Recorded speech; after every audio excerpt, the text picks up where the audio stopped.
Welcome to Madness, my Hatters. In this world, you will find strange tales, twisted adventures, and curious thoughts that dare to challenge the boundaries of imagination. Welcome to Diary of the Mad Hatter.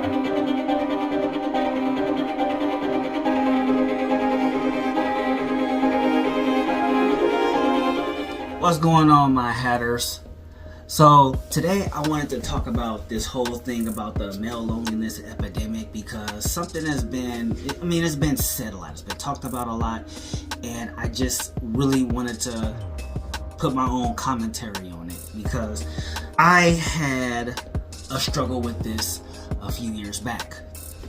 Now, my last relationship was in 2020. I was in that relationship for 7 months, and believe it or not, it was actually a good relationship. I actually ended it because there were just things that we did not mutually want. I wanted something and she didn't want that. She wanted something and I didn't want to do that.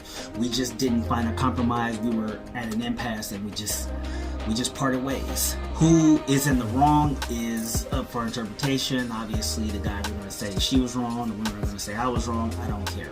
The point is that for 4 years, I actually was single. I was single for 4 years. And during that time, the first year, I will admit the first 2 years, I was actually pretty lonely.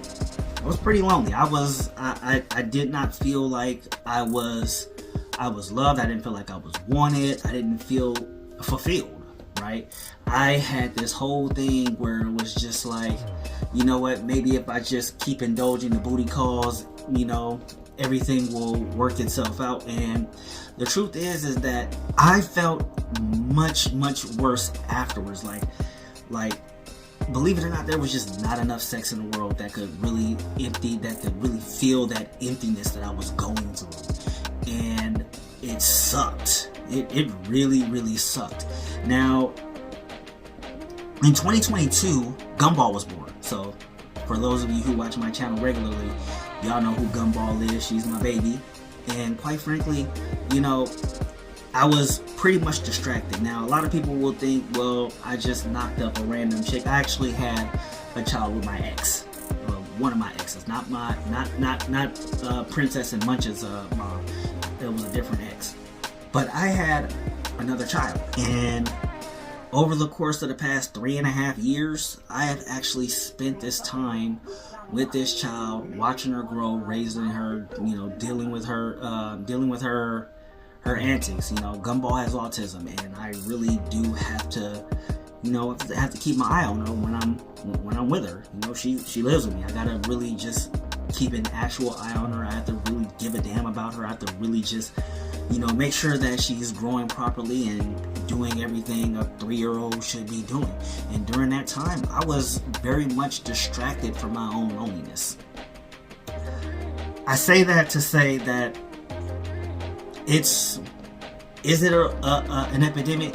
There will be a lot of feminist columns that will say, yeah, there's a male loneliness epidemic because it's supposed to make us all feel bad and all that sort of stuff. I think that the hardest part about not being in a relationship is just getting used to it. And the reality is that eventually, when you're single long enough, you get used to it, and it doesn't feel lonely anymore.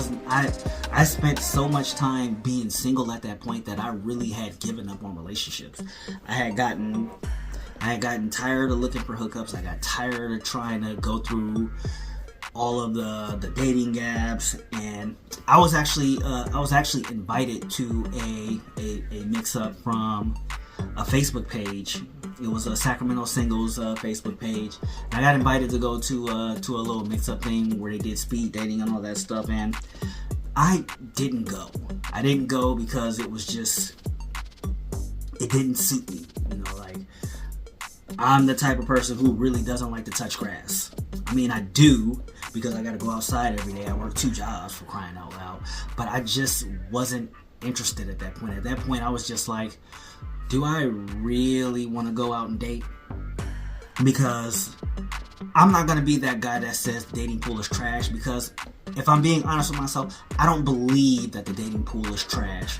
The reality is that I'm not interested in it. Or rather, at that time, I wasn't interested in it. And I was less and less lonely and more fulfilled in what I was trying to do, which was be a good father. I'm trying to take care of my daughters. Trying to take care of my daughters. I got 3 of them. You know, one's almost an adult. I was committed to them. I was committed to, that was the cause for me. And that was something that I was really doing that has been very much fulfilled. During the 4 years that I had been single, I actually built a better relationship with my oldest daughter, who's almost 18. I had strengthened the relationship that I had with Munch, my middle child, and I have just been trying to just do right by all 3 of them. It's not been the easiest challenge, but I can tell you right now, not being so fixated on trying to find a relationship has been far more liberating than I could have imagined when I was in my teens and 20s and stuff like that, trying desperately to find somebody that would want me. It was torture. To me, it felt like torture. And I just didn't want to do it anymore. And eventually, something came along to show me different. And that's why I ended up where I am right now. Happy. I'm happy with myself. I'm happy with where I am. And, you know, you gotta end November. Anyway, y'all tell me what y'all believe, or what y'all think. Tell me what y'all thought about this. Hit that like button, share, subscribe. Leave a comment. Tell me. Let's talk about it. I'll do a follow-up video if I get enough comments. I doubt I will, but let me know something. And you know what? Do me a favor. Check out this video right here, or check out that video right there. Did I put them on the side? I don't remember where I put them. Anyway, kindness is free, and I'm cheap as fuck. So, thank y'all for watching. As always, stay mad, my hatters.